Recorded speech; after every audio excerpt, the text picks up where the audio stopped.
নমস্কার, আমি সমাপ্ত। স্বপ্ন প্রকাশনীর কর্ণধার শ্রীযুক্ত সৌম্যজিৎ ব্যানার্জিকে অসংখ্য ধন্যবাদ জানিয়ে শুরু করছি আজকের নিবেদন। দিঘির পাড়ের ওই অভিশপ্ত কবরটা, কলমে সঞ্চারী ভট্টাচার্য। এই কিরে, কোথায় যাচ্ছিস? কানে কথা যাচ্ছে না নাকি? তোর সাথেই তো কথা বলছি রে। দীপকের শরীর বেয়ে ঘাম ঝরতে শুরু করলো। পণ্ডিত মশাই তাকে পেছনের দিকে ফিরে তাকাতে একেবারেই নিষেধ করে দিয়েছিলেন। না না না না না না, এ হতে পারে না। আমি আমি ভুল শুনছি, সম্পূর্ণ ভুল শুনছি বলে মনে হচ্ছে। এটা এটা কিছুতেই হতে পারে না। আমি আমি আমি আমি আমি ভুল শুনছি, সম্পূর্ণ ভুল শুনছি বলেই মনে হচ্ছে। এটা এটা কিছুতেই হতে পারে না। এই কে কোথায় আছো? বাইরে এসো, বাইরে বেরিয়ে এসো বলছি। আমি কিন্তু জানি কেউ আমার সাথে মশকরা করার চেষ্টা করে যাচ্ছ। খুব ভালো করে আমি সেটা বুঝতে পারছি, কিন্তু বেরিয়ে এসো, এক্ষুনি বেরিয়ে এসো, নাহলে কিন্তু খুব খারাপ হয়ে যাবে। আমি বলে দিলাম। আবারও একটা অট্টহাসির শব্দ ভেসে আসতে লাগলো দীপকের দিকে। কোথায় পালাবি? কোথায় জানিস না? কোথায় এসেছিস তুই? দেখ দেখ তাকিয়ে। দীপকের হাত পা ঠান্ডা হয়ে আসতে শুরু করলো। কোথায় এসে হাজির হয়েছি আমি? এই যে কবরখানা, চারিদিকে যে কবর, আমি এখানে এলাম কি করে? কিভাবে এলাম? আমি তো রাস্তা দিয়ে হেঁটে যাচ্ছিলাম। হ্যাঁ, পণ্ডিত মশাই আমাকে এই রাস্তা ধরে এগোতে বারণ করেছিলেন। আমাকে বলেছিলেন পেছনের রাস্তা ধরে গ্রামে ফিরতে। তবে তবে কি করব এবারে? এই যে মারাত্মক বিপদকে ডেকে এনেছি আমি নিজেই। তবে কি করব? কিভাবে এই বিপদের হাত থেকে নিজেকে রক্ষা করব? আমি যে কোনো উপায় চোখে দেখতে পাচ্ছি না। দীপক খেয়েই খুঁজে পেল না। মনে হলো যেন কবরের মাটিগুলো সরে যাচ্ছে, আর সেখান থেকে কিছু হাত বেরিয়ে আসছে, আর সেগুলি আঁকড়ে ধরছে দীপকের পা। দীপক সে হাতের বাঁধনগুলিকে কিছুতেই ছাড়াতে পারছে না। ছেড়ে দাও আমাকে, ছেড়ে দাও বলছি। আমি তোমাদের কি ক্ষতি করেছি? যেতে দাও আমাকে। এমন সময় দীপকের নজর পড়ল একটি শরীরে, যেটি একটি কবরের উপরে বসে তার দিকে হা করে তাকিয়েছিল। সেই দৃষ্টির মধ্যে ছিল এক ভয়ঙ্কর তীক্ষ্ণতা, যেন এক নিমিষে সেটি তাকে গিলে খেয়ে ফেলবে, শেষ করে ফেলবে তার অস্তিত্ব।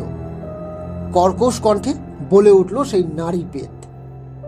কিরে, কি চাস তুই? এখানে এসেছিস কেন? তোকে বলেছিলাম না এখানে না আসতে। এখানে কেউ এলে সে যে আর বেঁচে ফিরতে পারে না রে, জানিস না? কিরে, জানিস না সে কথা? ভুলে গেলি নাকি? সেই বিকট হাসির শব্দটা দীপকের শরীরে হিমের রক্তের স্রোত বইয়ে দিতে লাগলো। সে দেখল ওই কালো শাড়ি পরিহিত শরীরটা এক কবর থেকে আরেকটি কবরের দিকে ধাবিত হয়ে চলেছে। তার কোনো নির্দিষ্ট স্থান নেই, তার কোনো নির্ধারিত অবস্থিতি নেই। দীপক কেবল চোখ মেলতে লাগলো, আর সেই পেট নিজের স্থান পরিবর্তন করতে করতে হাওয়ার চেয়ে দ্রুত গতিতে এসে দাঁড়ালো দীপকের সামনে। তাকে সামনে থেকে দেখে দীপকের মুখে আর কোনো কথা ফুটল না। সে কেবল থরথর করে কাঁপতে থাকলো। আমাকে যেতে দাও আমাকে। এমন সময়ে সেই পেট একটি লম্বা জিভ বের করে দীপকের গোটা মুখটা চাটতে শুরু করলো। চাটতে চাটতে সে বলল,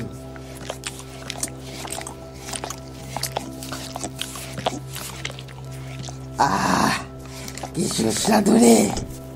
এর স্বাদ গ্রহণ না করলে যে খিদেটাই মিটবে না আমার। এতকালের খিদে না মিটলে যে শান্তিও পাবো না। সে কতদিন মানুষের রক্ত মাংস খায়নি, আর চিবইনি। এবারে তো তোকে চোখের সামনে দেখতে পেয়েছি, এবারে শান্তিতে খেতে দে আমায়। দীপকের চিৎকারের শেষ শব্দটা সেদিন বাতাসের বুক চিরে গ্রামের সীমান্ত পর্যন্ত আছড়ে পড়েছিল, কিন্তু তার হদিশ খুঁজে পাওয়া যায়নি। কেবল পণ্ডিতের বুক চিরে সেই ডাক তার হৃদয় গর্ভে পৌঁছে গিয়েছিল। মন্দিরে বসে মা কালিকার ধ্যান করছিলেন তিনি। আবারও এইভাবে আরো একটি শিকারের আর্তনাদ কানে আসতেই তিনি চমকে উঠে তাকালেন সামনের দিকে। মা, মা, আবার একটা অঘটন ঘটালি তুই মা। আমি যে তোকে বলেছিলাম ওকে রক্ষা করতে, কি করলি তুই মা? তুই কি করলি? ছেলেটা যে নিষ্পাপ মা। পণ্ডিত মশাই অকাতরে মা কালীর সামনে কাঁদতে শুরু করলেন। এমন সময় গ্রামের মোড়ল ভবেশ বাবু মন্দিরে এসে হাজির হলেন। তিনি পণ্ডিত মশাইকে এসে জিজ্ঞেস করলেন, আচ্ছা ঠাকুর মশাই, বলতে পারেন দীপক কোথায়? দীপক সে আমার একমাত্র নয়নের মণি। ও তো আজকে সকালের দিকে পাশের গায়ে গিয়েছিল, এখনো ফিরল না কেন? আমার যে খুব ভয় করছে পণ্ডিত মশাই। ওর কোনো বিপদ আপদ হলো না তো আবার? পণ্ডিত মশাই ভবেশ বাবুর মুখের দিকে তাকালেন। ভবেশ বাবু দেখলেন পণ্ডিতের চোখের পাতা ভিজে রয়েছে। তিনি তাকে উদ্দেশ্য করেই বললেন, জানি না, মনে হয় না শেষ রক্ষা হলো মোড়ল মশাই। ওই পথেই যে পড়ে সেই বিভীষিকাময় কবরখানা। আপনি তো সবই জানেন। পণ্ডিতের মুখে এই কথাখানা শোনা মাত্র ভবেশবাবুর পায়ের তলা থেকে জমি সরে গেল। আর ঠিক সেই সময়ে আকাশের মেঘটাও তীব্র শব্দ করে জাঁকিয়ে উঠল। কর কর শব্দটা যেন বুক চিরে একেবারে অন্দরে প্রবেশ করল। সেই অভিঘাত সহ্য করা কোনো সাধারণ ব্যাপার ছিল না। তিনি নিজেকে অনেক কষ্টে সামলে বললেন, পণ্ডিত মশাই, কি বলছেন? ভেবে চিনতে বলছেন তো? দীপক আমার একমাত্র সন্তান। আপনার সাথেই তো ওর শেষ কথা হয়েছিল। আপনি ওকে কিছু বলেননি? ওই স্থানটির সম্পর্কে ওকে সাবধান করেননি? এ কি করলেন আপনি? কেন করলেন এমনটা? এটা আপনি কিভাবে করতে পারলেন পণ্ডিত মশাই?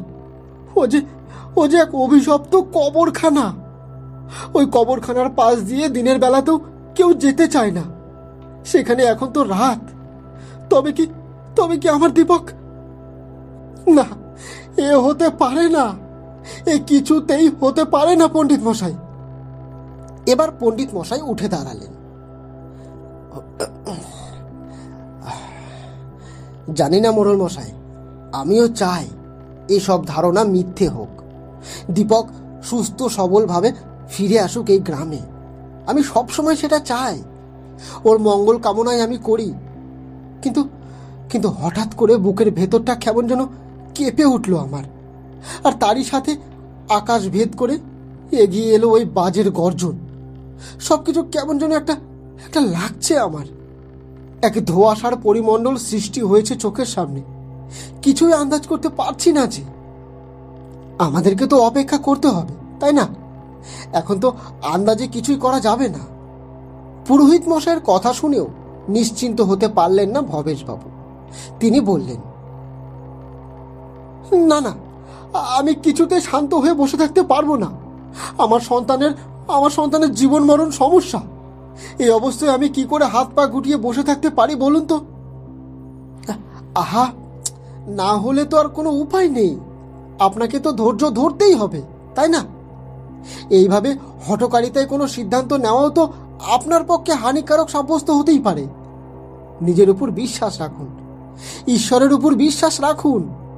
কঠিন সময়ে ঈশ্বরের উপর থেকে বিশ্বাস হারানো যে ঘোর পাপ, এভাবে ভেঙে পড়বেন না।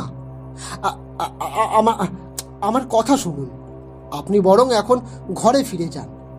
দেখবেন দেখবেন দীপক ঠিক চলে এসেছে। আমার ওর প্রতি পূর্ণ বিশ্বাস রয়েছে। বিশ্বাস করুন, ওর কিচ্ছুটি হবে না। যান, আপনি এবারে ঘরে যান।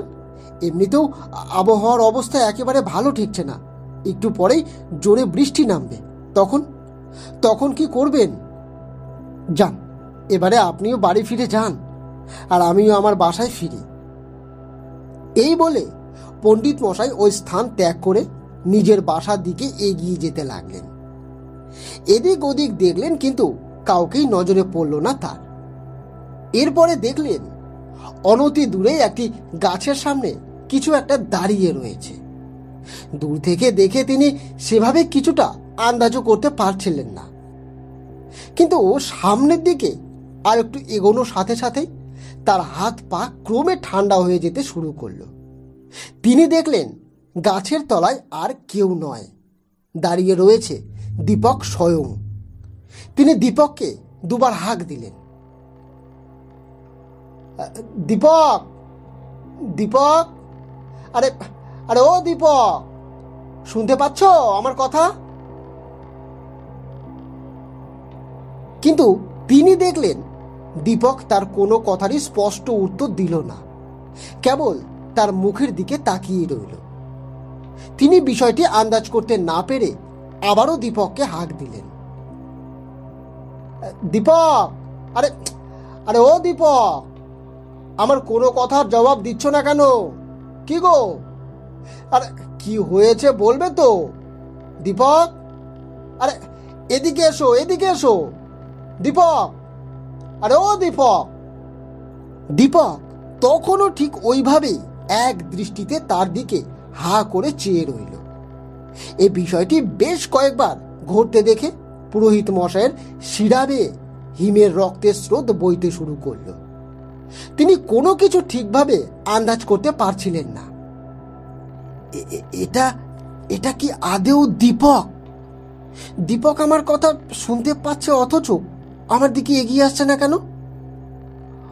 ওই রকম ভাবে আমার দিকে তাকিয়ে কি দেখছে সে? এটাও কি স্বাভাবিক হতে পারে নাকি? না না, কোথাও একটা ভুল নিশ্চয়ই ঘটছে, কিন্তু কিন্তু সেটা আসলে কি? আমারই কি তবে সাবধান হওয়া উচিত? এটা কি তবে দীপক নয়? কিন্তু এতটা ভুল কি করে হতে পারি আমি?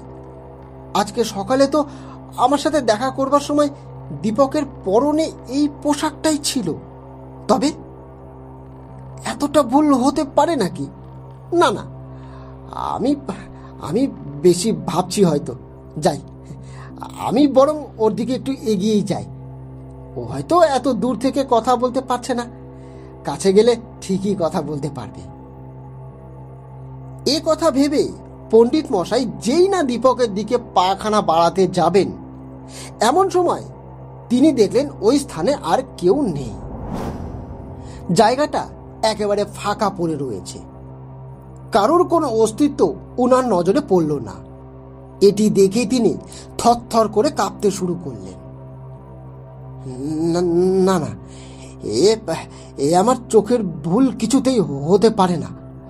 আমি এতটাও ভুল দেখতে পারি না। দীপকই ছিল ওখানে। ও ওখান থেকে হঠাৎ করে কোথায় গায়েব হয়ে গেল? এমনটাও হতে পারে নাকি? না না না না না না।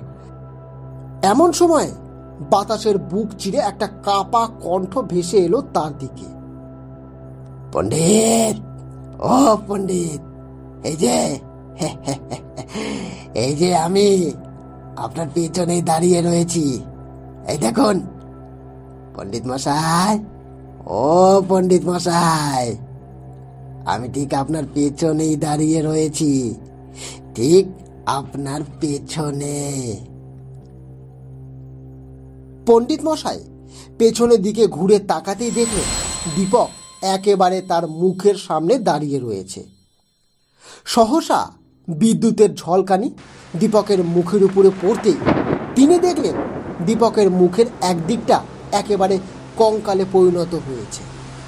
ওখানে রয়েছে কেবল হাড় অস্থির চর্মসার, আর সেখানে কিছুই নজরে পড়ছে না। আর তার সারা শরীর বেয়ে পোকামাকড় হেঁটে যাচ্ছে, বিশ্রী পচা গন্ধ ভেসে আসছে তার দেহ থেকে। কিন্তু এই দৃশ্য চোখের সামনে ফুটে উঠবার পর মুহূর্তেই আবার আবার কোথায় উধাও হয়ে গেল। তিনি দেখলেন দীপক তার সামনে আর নেই। এরপরে সামনের দিকে একটা গাছের পাশেই তিনি আবারও দীপককে দাঁড়িয়ে থাকতে দেখলেন। এ পণ্ডিত মশাই, কি হলো? কথা বলছেন না কেন আপনি? কি হলো? এই যে এই তো আমি, এই যে আপনার সামনেই তো দাঁড়িয়ে রয়েছি, তাও আপনি দেখতে পাচ্ছেন না কেন? এই যে এই যে এই তো আমি আপনার চোখের সামনেই তো দাঁড়িয়ে রয়েছি, এখনো দেখতে পাচ্ছেন না আমায় পণ্ডিত মশাই? ও পণ্ডিত মশাই! পণ্ডিতের কপাল বেয়ে দরদর করে ঘাম নামতে শুরু করলো। বিন্দু বিন্দু ঘাম জড়ো হলো তার কপালে। তিনি মনে মনে মা কালিকার নাম বিড়বিড় করতে শুরু করলেন।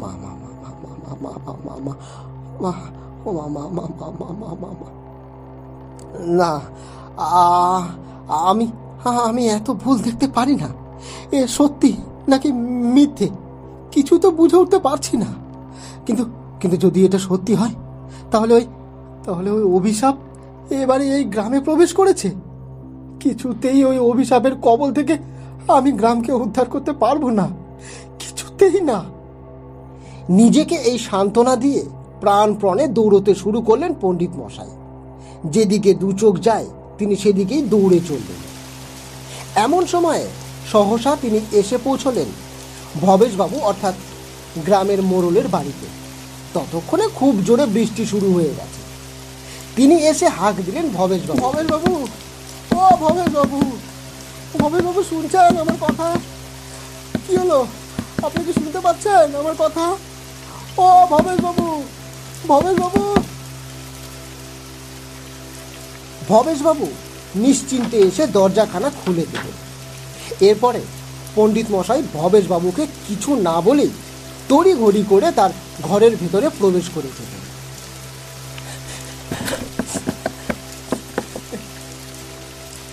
এরপরে এদিক ওদিক চেয়ে দেখতে শুরু করলেন তিনি, কোথাও যদি কোনো কিছুর হদিশ খুঁজে পাওয়া যায়। কিন্তু যখন চোখের সামনে আর কোনো বিপদের আভাস নজরে পড়ল না, তখন তিনি নিশ্চিন্ত হলেন। এরপরে এক গ্লাস জল খেতে চাইলেন তিনি। ভবেশবাবু স্ত্রী তাড়াতাড়ি করে তার জন্য জল এনে দিলেন, তার মুখের সামনে ধরলেন। পণ্ডিত মশাই ঢক ঢক করে গ্লাসে রাখা জলের সবটুকু খেয়ে ফেললেন। এরপরে ভবেশবাবুর দিকে তাকিয়ে শান্ত চিত্তে নিজের সাথে ঘটা ঘটনাটির কথা বলতেই যাবেন। এমন সময় হঠাৎ দেখলেন দরজার সামনে কে একটা দাঁড়িয়ে রয়েছে। তার ছায়াটি নজরে আসতেই পণ্ডিতের চোখ মুখের ভাষা বদলে যেতে শুরু করল। কে কে কে কে কে কে দাঁড়িয়ে দাঁড়িয়ে রয়েছে ওখানে? কে? এমন সময় একটি মুখ অন্ধকারের মধ্যে থেকে এসে দাঁড়ালো ঠিক তার চোখের সামনে। তিনি দেখলেন সে আর কেউ নয়, সে হলো স্বয়ং দীপক। দীপককে ঘরের ভিতরে দাঁড়িয়ে থাকতে দেখেই হাত পা অবশ হয়ে আসতে লাগলো পণ্ডিতের। তিনি দীপকের দিকে আঙ্গুল তুলে ভয়েতে আতঙ্কের সুরে উল্লেখ করে বললেন, এ কিভাবে এলো এখানে? এ কিভাবে এলো? এমন সময় ভবেশবাবু তাকে উদ্দেশ্য করে বললেন, আরে এ মানে কার কথা বলছেন আপনি? আপনি কি তাকে দেখতে পাচ্ছেন যাকে আমি দেখতে পাচ্ছি? ওই যে দরজার সামনে তো দাঁড়িয়ে রয়েছে সে।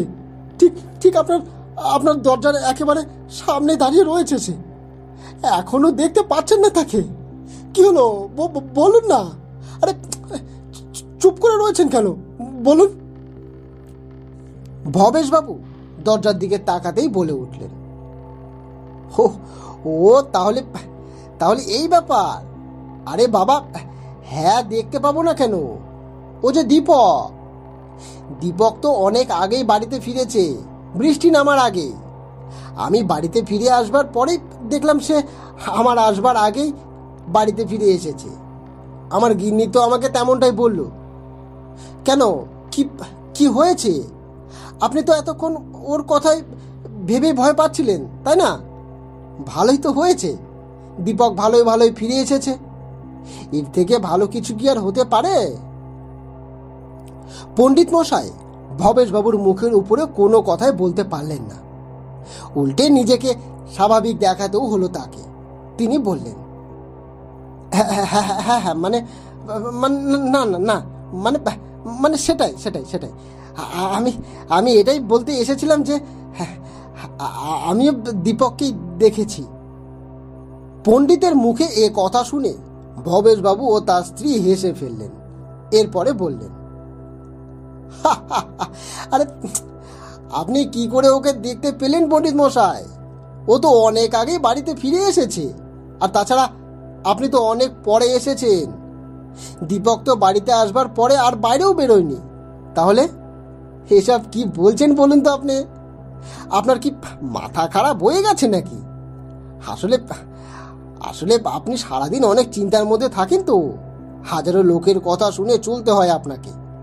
সেখানে কি কি দেখতে কি দেখেছেন, কি শুনতে কি শুনেছেন বলা যায় নাকি বলুন তো? ওসব নিয়ে আপনাকে অত দুশ্চিন্তা করতে হবে না। আচ্ছা, আমি বরং আপনার জন্য এক কাপ চা বানিয়ে আনি। পণ্ডিত মশাই কোনো কথার জবাব না দিয়ে বলে উঠলেন, না না, আমি ঠিক আছি ঠিক আছি, আমি একেবারে একেবারে ঠিক আছি। আপনাকে এই মুহূর্তে এত ব্যস্ত হতে হবে না। একদম ঠিক আছি আমি। এত এত ভাববেন না আপনি। আসলে আসলে আমারই হয়তো চোখের ভুল পুরো বিষয়টা। আপনি ঠিক বলেছেন, সারাদিন আমি নানান কাজে ব্যস্ত থাকি তো, ফলে একেবারে মাথাতে থাকে না কি করব বলুন তো। ওই কারণেই এমনটা ঘটেছে হয়তো। কি দেখতে কি দেখেছি কে জানে। কথাগুলো বলতে বলতেই দীপকের চোখের দিকে তাকালেন পণ্ডিত মশাই।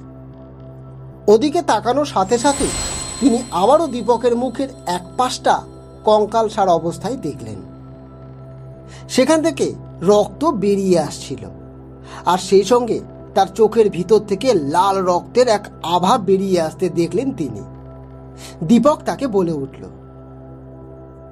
সাবধান পণ্ডিত, তুই যা দেখেছিস আর যা বুঝেছিস সেটাকে নিজের মধ্যেই রাখবার চেষ্টা করবি। সেটাকে কিন্তু আর কারোর সামনে তুলে ধরবার ভুল করবি না, কথাটা মনে রাখবি কিন্তু। যা, এবারে যা, চলে যা এখান থেকে। আর কাউকে যদি এই ব্যাপারে কোনো কথা বলার চেষ্টা করেছিস তাহলে কিন্তু সবার আগে আমি আমি তোকে শেষ করব, কথাটা মাথায় রাখিস। পণ্ডিত মশাই হঠাৎ করে দেওয়ালে পিঠ দিয়ে গঙ্গাতে শুরু করলেন। তার এমন অবস্থা দেখে মোড়ল মশাই বললেন, আরে কি কি ব্যাপারটা কি বলো তো গিন্নি? উনি এভাবে ভয় পাচ্ছেন কেন? আর দেওয়ালের দিকে ওভাবে তাকিয়ে রয়েছেন কেন? ওখানে তো দীপক দাঁড়িয়ে রয়েছে, তাও কি যেন একটা করছে। জানালার দিকে তাকিয়ে কি বেশ একটা কিছু দেখছে সে। তাহলে পণ্ডিত মশাই ওকে দেখে এভাবে ভয় পাচ্ছেন কেন? যেন ভূত দেখেছেন এমনটা। ওদিকে পণ্ডিত কেবল দেখে চলেছে দীপকের সেই লাল চোখ দুটো। মণিহীন দুটো চোখ এক দৃষ্টিতে চেয়ে রয়েছে তার দিকে। এও কি সম্ভব? তিনি আর কথা না বাড়িয়ে সেখান থেকে পড়ি কি মরি করে বাইরে এলেন। এরপরে রাম রাম রাম রাম রাম রাম রাম রাম রাম রাম রাম রাম রাম বলতে বলতেই জোরে পা চালিয়ে রওনা হয়ে গেলেন নিজের বাড়ির দিকে। গ্রামের পথ ধরে তিনি দৌড়তে শুরু করলেন। যেদিকে দু চোখ যায় সেদিকেই দৌড়তে লাগলেন তিনি। প্রশ্ন কিংবা উত্তরের অপেক্ষা না করেই কেবল দৌড়ে চললেন। চোখের সামনে সমস্ত কিছু কেবল যেন ঝাপসাই হয়ে যাচ্ছিল। বাড়িতে কোনো ক্রমে পৌঁছে দরজাখানা বন্ধ করে দিলেন তিনি। পেছনের দিকে ফিরে তাকানোর সাহসও করলেন না আর। তাড়াতাড়ি করে এগিয়ে গিয়ে ঘরের জানালাগুলো সব বন্ধ করে দিলেন। শেষের জানালাটা বন্ধ করতে গিয়েই দেখলেন বৃষ্টির মধ্যে দাঁড়িয়ে দাঁড়িয়ে ভিজছে দীপক, আর তার হাতে রয়েছে একটি মরা বিড়ালের মুন্ডু ছাড়া দেহটা। পণ্ডিত মশাইকে দেখিয়ে দেখিয়ে সেটি শরীর থেকে মাংস ছিঁড়ে ছিঁড়ে খাচ্ছে সে, আর হি হি করে তার দিকে তাকিয়ে হেসেই চলেছে। এই দৃশ্য দেখবার সাথে সাথেই পণ্ডিত তড়িঘড়ি করে জানালাটা বন্ধ করে দিলেন। এরপরে ঘরের মধ্যে হারিকেন জ্বালিয়ে তার সামনে বসে ঠক ঠক করে কাঁপতে শুরু করলেন। নিজের মনকে বুঝিয়ে বলতে লাগলেন তিনি, এ হতে পারে না, এ হতে পারে না, এ কিছুতেই হতে পারে না। আমি চোখের সামনে যা দেখছি সে কোনো সাধারণ ব্যাপার হতে পারে না। আমার যে হাত পা একেবারে ঠান্ডা হয়ে আসছে। কি দেখছি সেটাই তো আন্দাজ করতে পারছি না। কিভাবে সম্ভব এগুলো? এক্ষুনি তো যাকে নিজের বাড়িতে দাঁড়িয়ে থাকতে দেখলাম তাকে এখন এখানে দাঁড়িয়ে একটা মরা বিড়ালকে চিবিয়ে চিবিয়ে খেতে দেখছি। সবই কি তবে আমার নজরের ভুল? না, একেবারেই নয়। আর যাকে ওই গাছতলায় দাঁড়িয়ে থাকতে দেখেছিলাম সে তবে কে ছিল? তবে কি আমি যেটা ভাবছি সেটাই সত্যি? দীপক কি বেঁচে নেই? নাকি দীপকের শরীর নিয়ে অন্য কেউ এই গ্রামে প্রবেশ করেছে? তবে কি না, তবে কি ওই অভিশাপ পা টিপে টিপে দীপকের বেশে এইভাবে গ্রামের ভিতরে প্রবেশ করলো? না, এইবারে যে তাহলে আর কারোর রক্ষে নেই। কেউ আর জীবিত ফিরে যেতে পারবে না। সব কিছুই যে এবারে ধ্বংস হয়ে যাবে। কি করব আমি এবারে? আবারও আকাশে মেঘটা তীব্রভাবে গর্জন করে উঠল। সেই মেঘের গর্জনের শব্দটি যেন পণ্ডিতের হৃদস্পন্দনকে বন্ধ করে দিতে চাইল। সেই আতঙ্কের কালিমা যেন এক পা করে এগিয়ে আসতে শুরু করলো তার দিকে। অথচ কারোর কাছেই সেটির কোনো হুদিস ছিল না। কেবল জানতেন ওই পণ্ডিতই, কিন্তু তিনি কাউকেই সত্যিটি বলতে পারছিলেন না। কারণ এই সত্য যদি গ্রামের লোকের চোখের সামনে এসে পৌঁছায় তাহলে একে একে সকলের প্রাণ যাবে, আর সবার আগে প্রাণ যাবে তার নিজেরই।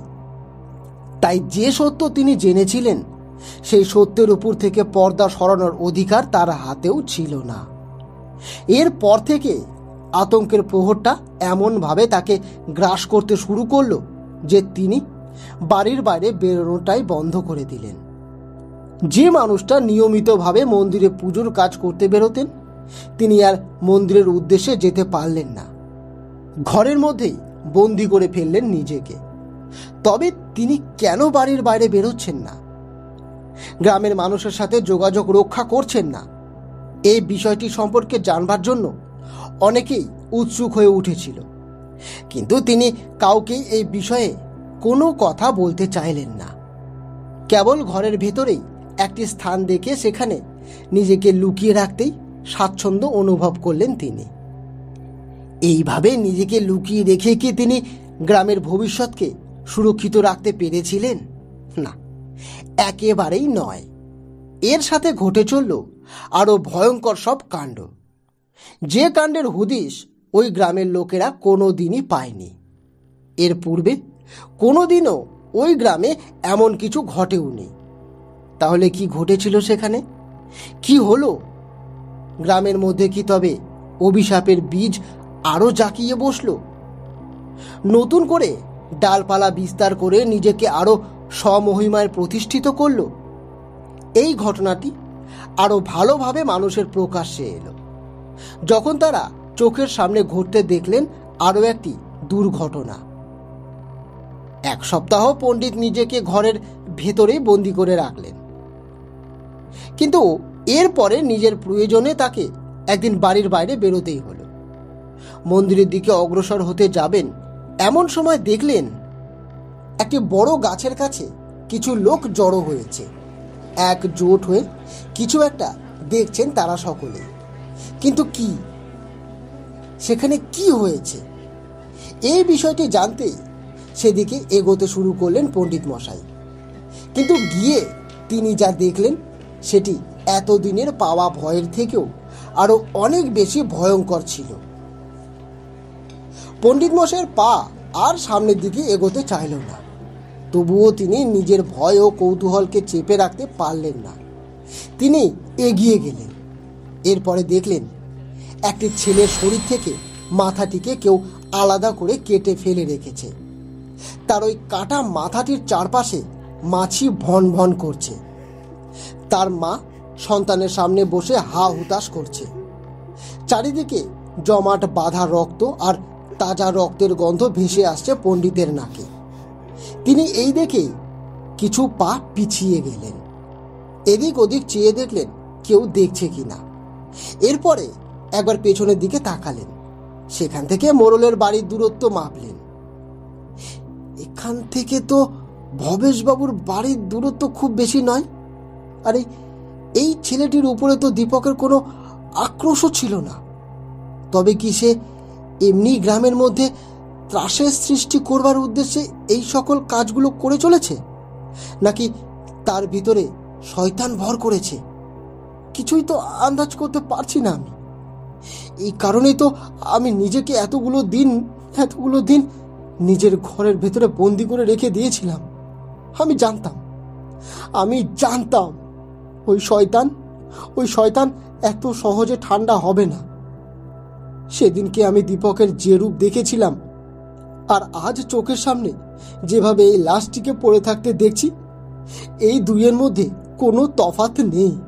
না না না, ভয় পেলে চলবে না। আজকে এ মরেছে, এরপর অন্য কেউ মরবে। আমি এত কাল দেবী মায়ের পুজো করে এসেছি।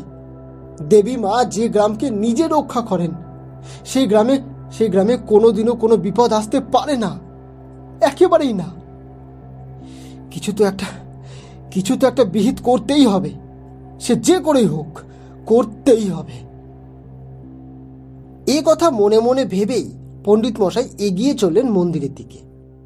এমন সময়ে মন্দিরের কাছের জঙ্গলের পাশেই একটি ফাঁকা স্থান ঘেঁষে একটি মহিলাকে পেছনের দিকে মুখ করে বসে ফুপিয়ে কাঁদতে শুনলেন তিনি।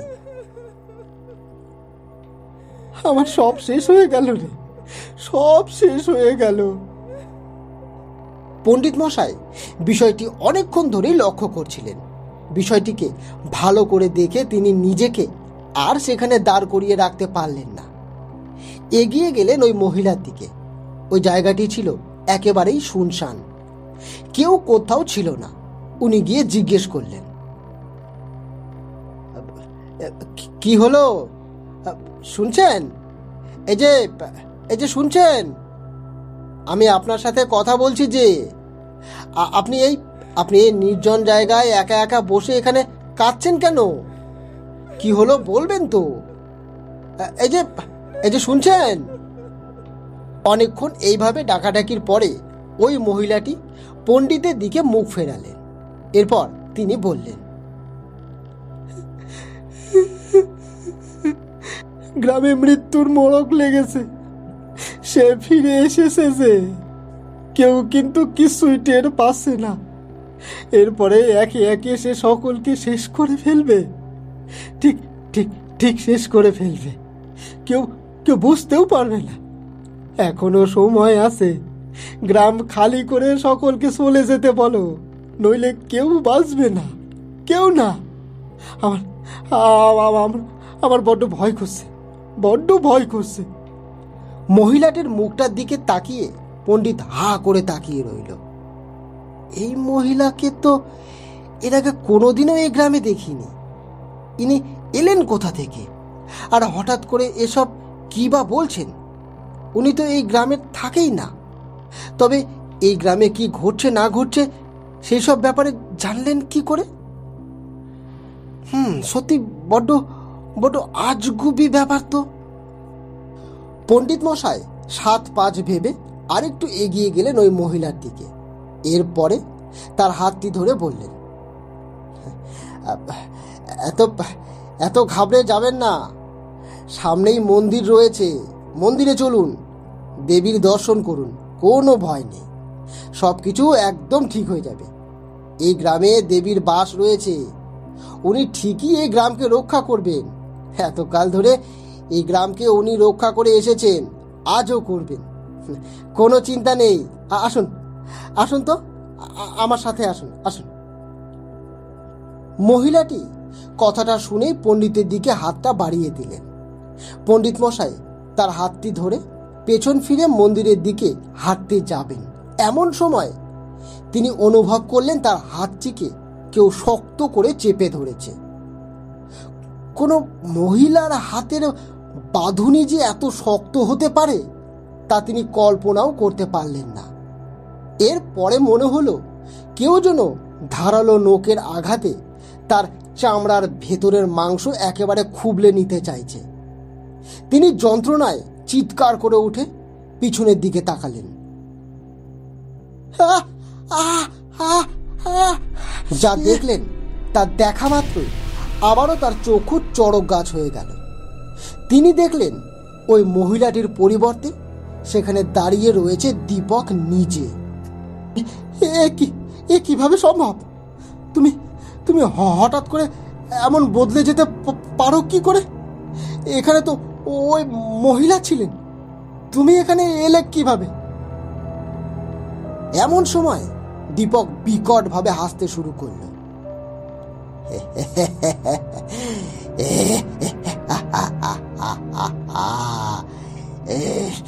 পণ্ডিত, জানতে চাস কোথায় গেল সেই মহিলা? জানতে চাস?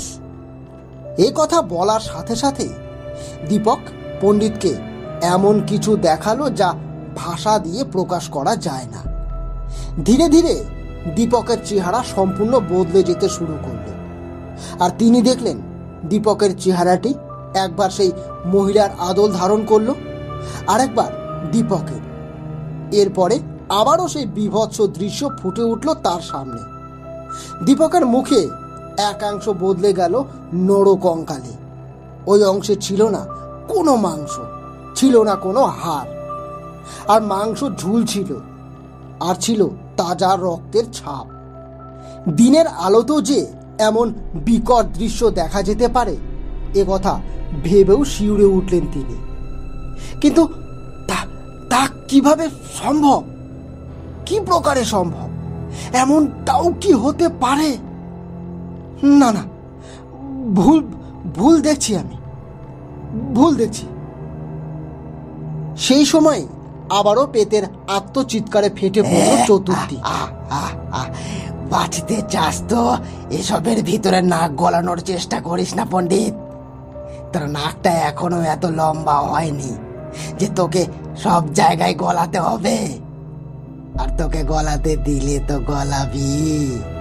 কথাটা মাথায় রাখিস, আগেই বলে দিলাম, না হলে কিন্তু খুব খারাপ হয়ে যাবে।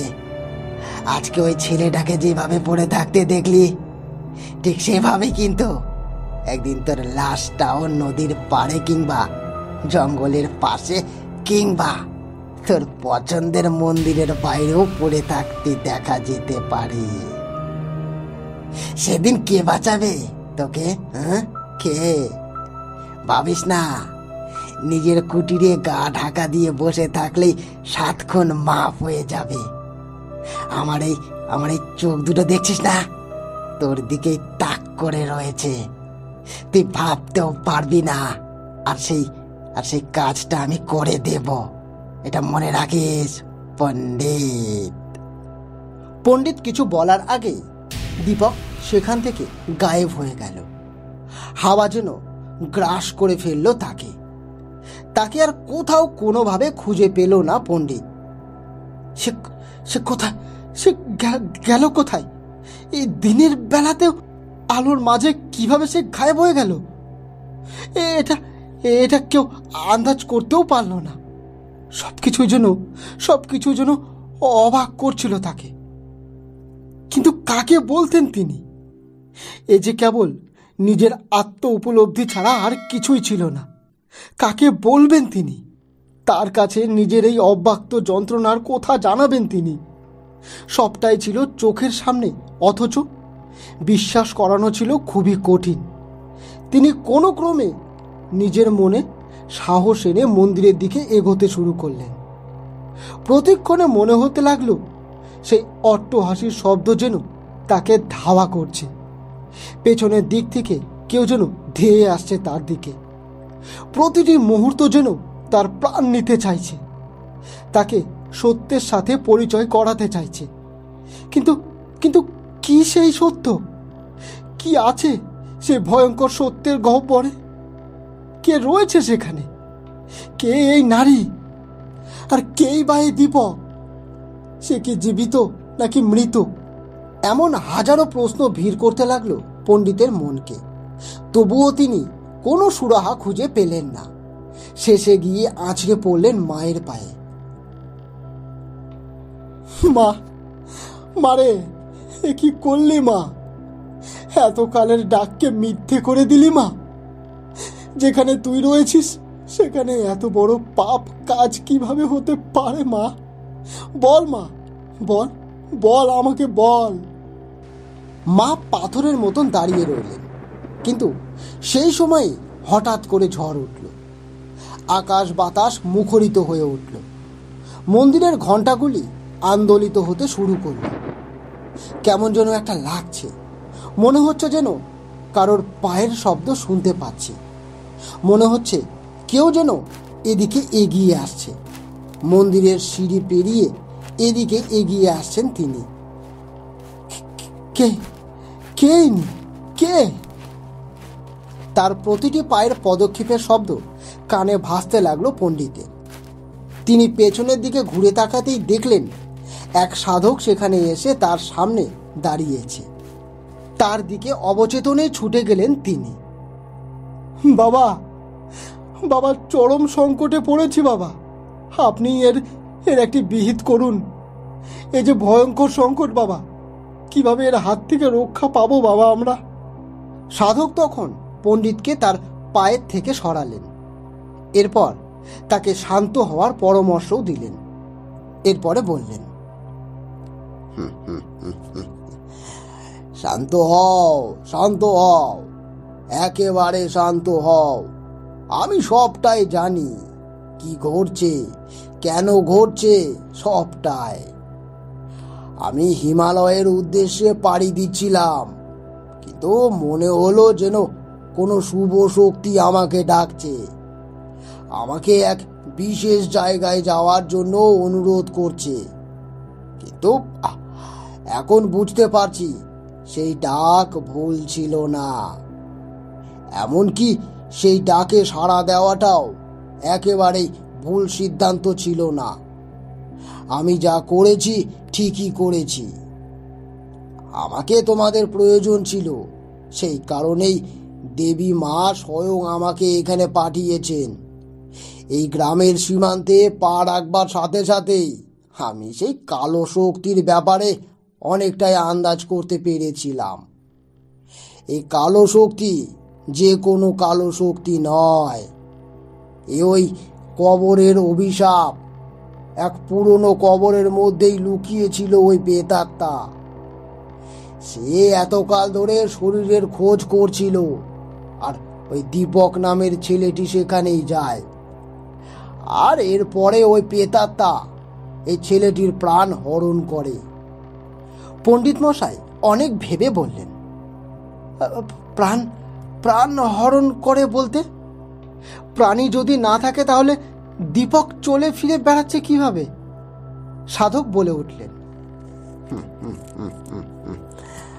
ভগবানকে তো কেউ দেখতে পায় না, তবে তিনি কি করে আমাদের এখানে পাঠালেন? তিনি কিভাবে আমাকে দিশা দেখালেন? আমি এতকাল ধরে সাধনা করছি, কই কই তারপরও তো আমি ঈশ্বরকে দেখতে পাইনি। এমনকি তার দর্শন লাভও করতে পারিনি। তবে কি তার কোনো অস্তিত্ব নেই? এগুলো সবই আমাদের অন্দরমহলের বিশ্বাস আর ভালোবাসার ইঙ্গিত। মনে রেখো, যা দেখতে পাওয়া যায় না, তাকে দেখা যাচ্ছে না কিংবা স্পর্শ করতে পারা যাচ্ছে না বলেই যে তার কোনো অস্তিত্ব নেই, এমনটা একেবারেই ভাবা উচিত নয়। যদি কেউ এভাবে ভাবে তাহলে সেটা কেবলমাত্র তার বোকামি। সে আছে, সেই আত্মা আগে দীপকের প্রাণ হরণ করেছে, এরপরে তার মৃত শরীরটির উপরে কবজা করেছে। এখন সে ওই মৃত শরীরটিকে নিজের আস্তানা বানিয়েছে। এটাই করেছে সে, আর এতটাই ভয়ঙ্কর ভাবে করেছে যে এখন এসবের থেকে পালানো আর সম্ভব নয়। আর ওই যাকে দীপক ভেবে এত কথা বলছো, সে তো দীপকই নয়, সামান্য একটা অবয়ব মাত্র। ওই আত্মা দীপকের শরীর ছেড়ে দেওয়া মাত্রই দীপকের শরীর থেকে পচা গলা দুর্গন্ধ ভেসে আসবে। তখন কি করবে? তখন কি বলবে? তখন কি এই সমীকরণকে কোনোভাবে মেলাতে পারবে? একেবারেই পারবে না। এবার পণ্ডিত বললেন, আচ্ছা, তাহলে তাহলে এখন উপায় কি ঠাকুরমশাই? সাধক অনেকক্ষণ ধরে ভাববার পরে বললেন, উপায় খুঁজে বের করা খুবই কঠিন। তবে আগে ওই পেটকে বশে আনতে হবে, কারণ শরীর পাওয়ার পরে যে কোনো পেট কিংবা পেতনি পূর্বের তুলনায় অনেক বেশি শক্তিশালী হয়ে ওঠে। তাকে বশে আনতে পারাটাও অনেকটাই কঠিন হয়ে পড়ে। তবে এক্ষেত্রে এ কাজ করতেই হবে। এক্ষেত্রে এ কাজ না করতে পারলে সমস্যা আরো চরম সীমায় পৌঁছবে। ও কাউকে আর জীবিত রাখবে না। এর মধ্যে এক ভয়ঙ্কর পৈশাচিক শক্তি ভর করেছে, যে শক্তির দরুন এ এখন ত্রিলোকের উপর বিজয় ঘোষণা করবার ক্ষমতা রাখে। এতকাল ওই কবরের তলায় চাপা পড়েছিল ওই আত্মা, কিন্তু এখন আর নেই। অপঘাতে মৃত্যু হয়েছিল ওর, অনেক কাল পূর্বের কথা। অনেক কাল পূর্বে ওকে জ্যান্ত কবরস্থ করা হয়েছিল। তখন এখানে এক জমিদার বাস করতেন। নিজের পরিবারকে সামলাতে না পেরে জমিদার নিজেই পলায়ন করেছিলেন। বাইরের শত্রুরা তখন এই স্থান আক্রমণ করেছিল। তারা যাকে পেয়েছিল তাকে মেরে ফেলেছিল। আবার অনেকের উপর অত্যাচার করে তাদেরকে অবৈধভাবে জ্যান্ত কবর দিয়ে দিয়েছিল। এতটাই ভয়ঙ্কর পরিণতির শিকার হতে হয়েছিল তাদেরকে। এও তাদের মধ্যে একজন ছিল। এ কে সেটা বলা এখন মুশকিল হবে। তবে কাউকে জ্যান্ত কবর দিলে বুঝতেই তো পারো কতটা কষ্ট পেয়ে তাকে মরতে বাধ্য করা হয়। তাই সে এসবের বদলা নিতে এখানে এসেছে। সে কিছুতেই এখন এসবের থেকে দূরে থাকবে না। এই সব কিছুর বদলা নিতে এগিয়ে আসবে সে, অবশ্যই আসবে। আর এসেছেও। একে একে সকলকে শেষ করছে সে। এভাবেই যে গোটা গ্রামটাই নিশ্চিহ্ন হয়ে যাবে। কিন্তু না, তার আগেই কিছু করতে হবে। আমি ধ্যান যোগে সব কিছুই আন্দাজ করতে পেরেছি, আর পেরেছি বলেই এখানে ছুটে এসেছি। এবার পণ্ডিত বললেন, তবে তবে এখন উপায় কি? সাধক বললেন, আমি তোমার বাসাতেই গিয়ে উঠব। আমি যে এই গ্রামে এসেছি এ বিষয়ে কাউকেই জানতে দেওয়া যাবে না। যদি সে পেট জেনে ফেলে তাহলে সে সব কিছুকে পণ্ড করে দেবে। সে কিছুতেই এসবের থেকে কাউকে রক্ষা লাভ করতে দেবে না। সে এখন অনেক শক্তির অধিকারী হয়ে উঠেছে। সে যে কোনো ভেষ পরিবর্তন করতে পারে, যে কোনো রূপ ধরতে সক্ষম সে।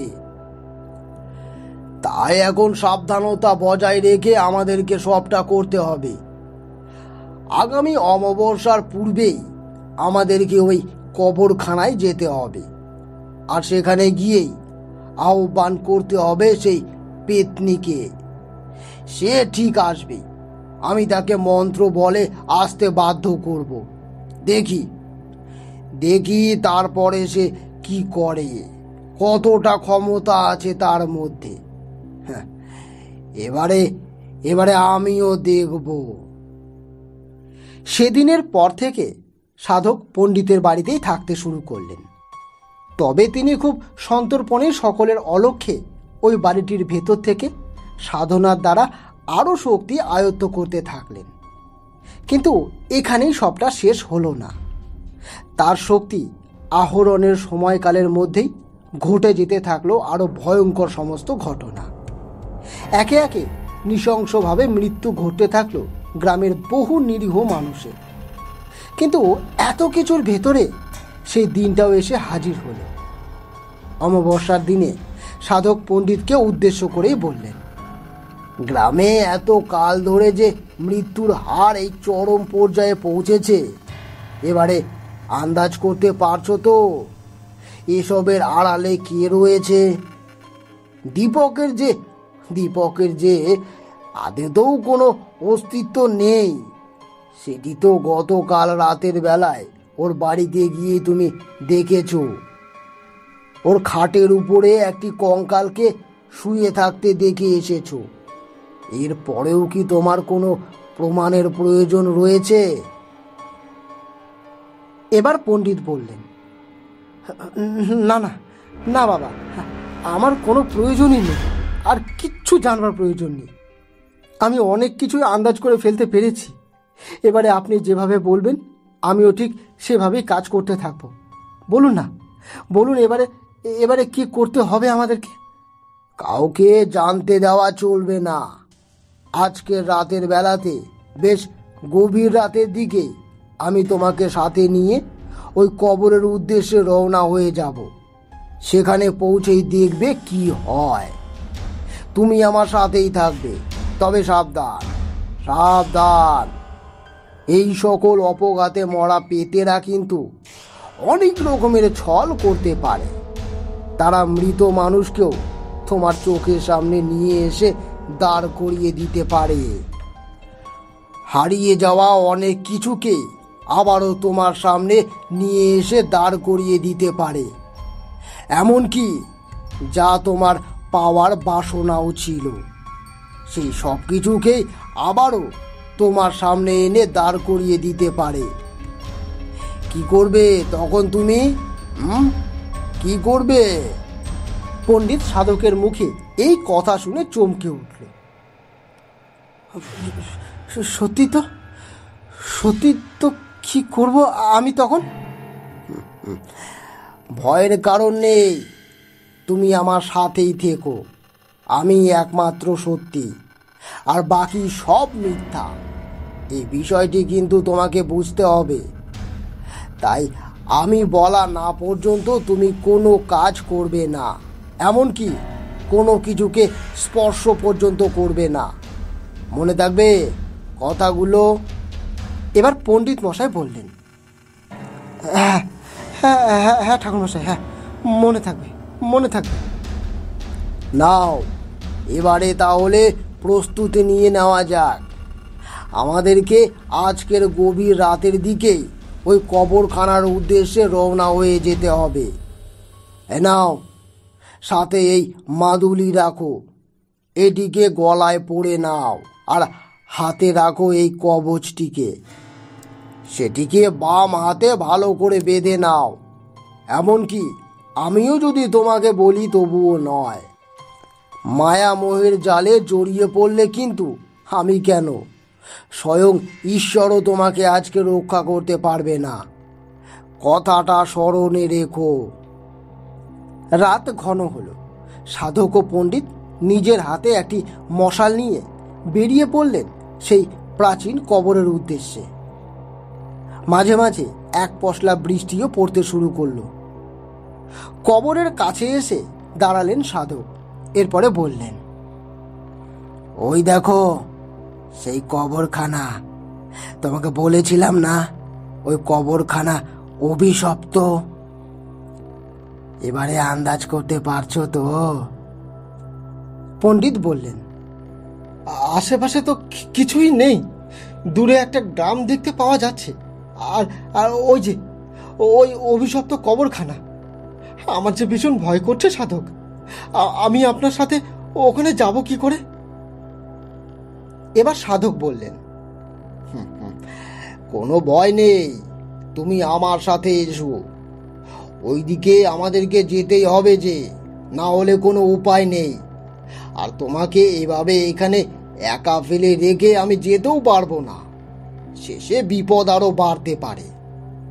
তোমাকে যেগুলো বলেছিলাম সেসব মাথায় রেখেছো তো? এবার পণ্ডিত বললেন, হ্যাঁ, সব কথাই আমার আমার মনে আছে।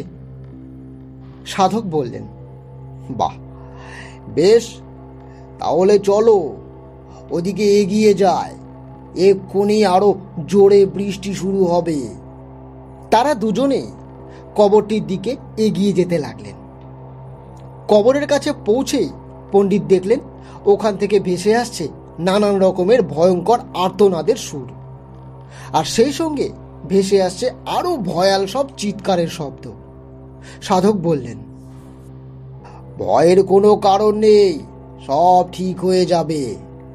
এসো, এবারে আমাদেরকে ভিতরে প্রবেশ করতে হবে, আর মন্ত্র বলে আমাকে সেই কবরটিকে খুঁজে বের করতে হবে। এই বলে তারা ভেতরে প্রবেশ করলেন। এমন সময় হঠাৎ করে আবারও মেঘ গর্জে উঠল। তার সাথে সাথে বিদ্যুৎ চমকাতে শুরু করলো। আর সেই বিদ্যুতের চমকে পণ্ডিত দেখলেন অনতি দূরে দাঁড়িয়ে রয়েছে সাধক। আর সাধককে পেছনের দিকে পাকড়াও করে রেখেছে এক ভয়ঙ্কর প্রেত। সাধক চিৎকার করছে, ছেড়ে দাও, ছেড়ে দাও আমাকে, আমাকে আমাকে ছেড়ে দাও, ছেড়ে দাও আমাকে। এমন সময় সেই প্রেত পণ্ডিতকে উদ্দেশ্য করে বলতে শুরু করলো, এই লোকটাকে বাঁচাতে চাস তো নিজের শরীরে থাকা মাদুলিগুলোকে খুলে নিচে ফেলে দে। এখনো সময় রয়েছে, ওই মাদুলিগুলোকে খুলে নিচে ফেলে দে বলছি। এই কথাগুলো শুনে পণ্ডিত আতঙ্কিত হয়ে নিজের শরীর থেকে ওই মাদুলিগুলোকে ফেলতেই যাবে। এমন সময় পেছনের দিক থেকে হঠাৎ সাধক পণ্ডিতকে ডেকে উঠলেন, আরে কি ব্যাপার? আরে কি হলো? ওখানে হা করে দাঁড়িয়ে কি দেখছো? আর তোমাকে এত ভীত দেখাচ্ছে কেন বলো তো? সাধককে পেছনের দিকে দাঁড়িয়ে থাকতে দেখে পণ্ডিতের চক্ষু একেবারে চড়ক গাছ হয়ে গেল। তিনি কিছুই আন্দাজ করতে পারলেন না। এরপরে সাধকের দিকে তাকিয়ে তিনি বললেন,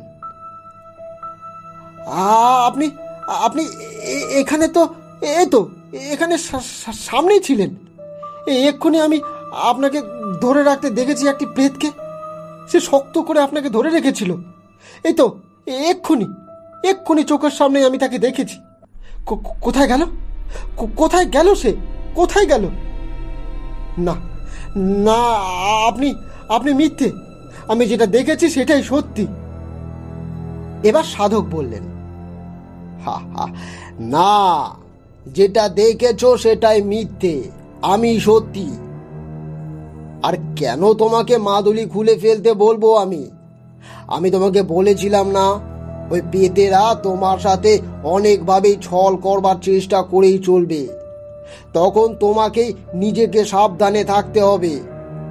যে করেই হোক নিজের ওই সাবধানতা বজায় রাখতেই হবে তোমাকে, না হলে চরম সংকটের মুখে পড়তে হবে আমাদের।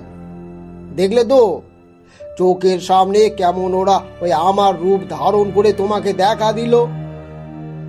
এবার পণ্ডিতের সম্বিত ফিরে এলো। এরপরে সাধক বললেন, সর্বনাশ, আমি তো ভুলেই গিয়েছিলাম। আপনি বলেছিলেন অন্যের রূপে সে আমাকে ভয় দেখাতে পারে। এখন তো দেখলাম আপনার রূপে সে আমাকে ভয় দেখাচ্ছে। এবারে আমি মন্ত্র পাঠ করব, আর এই মন্ত্রের শব্দধ্বনি হওয়ার সাথে সাথেই চোখের সামনে এমন অনেক কিছুই দেখতে পাবে যেগুলো অন্য রকম। এবার সাধক মন্ত্র পাঠ করতে শুরু করলেন। ওম হ্রিম ক্লিম এহেন ক্লিম, হিম ক্লিম ক্লিম ক্লিম ইউ হুট ফুট সাহা। ওম হ্রিম ক্লিম এহেন ক্লিম, হিম ক্লিম ক্লিম ইউ হুট ফট সাহা। এমন সময় তারা দেখলো একটি কবরের মধ্যে থেকে বেরিয়ে আসছে এক ভয়ঙ্কর পৈশাচিক চিৎকার। কেন ডেকেছিস? কেন ডেকেছিস আমাকে বল? কেন ঘুম ভাঙালি আমার? এবারে আমি তোদেরকে শেষ করব। এবারে সেই পিশাচি একে একে নিজের রূপ বদলাতে শুরু করলো। এমন সময় পণ্ডিত দেখলেন সামনে দাঁড়িয়ে রয়েছে দীপক। সাধক বাবা, ও সাধক বাবা, বাবা ওই দেখুন দীপক। এবার সাধক বাবা বললেন, ওটা দীপক নয়, ও শরীর ধারণ করে ও তোমাকে ভয় দেখাতে চাইছে, তোমাকে বোঝাতে চাইছে যে তুমি ভুল আর ও ঠিক, কিন্তু ও মায়ায় তুমি পা দিও না বাবা। পণ্ডিত আবারও সামলে নিলেন। এরপরে সাধক বললেন, নাও এবারে এই আগুনটা ওর দিকে ছুঁড়ে দাও, ওই আগুন ওকে ভস্মীভূত করবে, না হলে ও এবারে আমাদের দুজনকে আক্রমণ করবে। কিন্তু নাও নাও, সময় নেই, এই সামান্য সময়ের মধ্যে আমাদেরকে এই কাজ করতেই হবে, সময় খুব কম, ভোরের আলো ফোটার পূর্বেই আমাদেরকে এই কাজ সমাপ্ত করতে হবে। পণ্ডিত আর কোনো দিকে না তাকিয়ে ছুঁড়ে দিল আগুন, আর সেই আগুন গিয়ে পড়ল ওই কবরের উপরে। পেতেনির শরীরকেও স্পর্শ করলো সেটি, আর স্পর্শ করবার সাথে সাথেই দাউ দাউ করে জ্বলতে শুরু করলো তার দেহটি। চিৎকার করতে লাগলো সেই পেতনি। সেই আগুন কেবল ওই অংশেই নয়, গোটা কবরখানাটিতেই লেগে গেল। দাউ দাউ করে জ্বলতে থাকলো সেই পেতেরা। বিদেহী আত্মারা জ্বলে পুড়ে একেবারে শেষ হয়ে গেল, আর সেই ছাইগুলো বাতাসের গর্ভে বিলীন হয়ে গেল। সাধক পণ্ডিতকে সাথে নিয়ে বাইরে এবার বেরিয়ে এলেন। কোনো রকমে সেই আগুনের কবল থেকে সেদিন তারা রক্ষা পেয়েছিল। এবার সাধক বললেন, নাও, আর কোনো ভয় নেই, আমি আমার কাজ করেছি। মা যেভাবে আমাকে পথ দেখিয়েছেন আমি সেভাবেই কাজটি করেছি। আশা করি এভাবেই এতকালের অভিশপ্ত এই কবরখানার বিদেহী আত্মারা আজ মুক্তি পেয়েছেন। এবারে আর কোনো ভয় নেই, আমাকে আজকেই কিন্তু ফিরে যেতে হবে। আমি আর গ্রামে ফিরবো না, তোমাকে এখান থেকে একাই ফিরে যেতে হবে। তবে একটা কথা মনে রেখো, আজীবন মায়ের পূজা করে যেতে হবে তোমাকে। মায়ের পূজায় যেন কোনো বাধা না পড়ে। তিনি আমাকে তোমাদের রক্ষার জন্য পাঠিয়েছিলেন, তাই কোনো সময়ের জন্য দেবীর স্তুতি গান করা যেন বন্ধ না হয়। ভুলে যেও না, ভক্তিতেই মুক্তি। এই কথাগুলো বলে সেই সাধক চলে গেলেন। পণ্ডিত এবার ফিরে এলেন গ্রামে। সেদিনের পরে দীপকের অস্তিত্ব আর খুঁজেও পাওয়া যায়নি। তবে ধীরে ধীরে সবটাই সকলের সামনে পরিষ্কার হলো। শেষে পণ্ডিত এতদিন ধরে ঘটে যাওয়া ঘটনাগুলোকে সকলের সামনে আনলেন। সকলেই তখন এই বিষয়গুলি আন্দাজও করতে পেরেছিলেন। এভাবেই রক্ষা পেয়েছিল সেই অভিশপ্ত গ্রাম।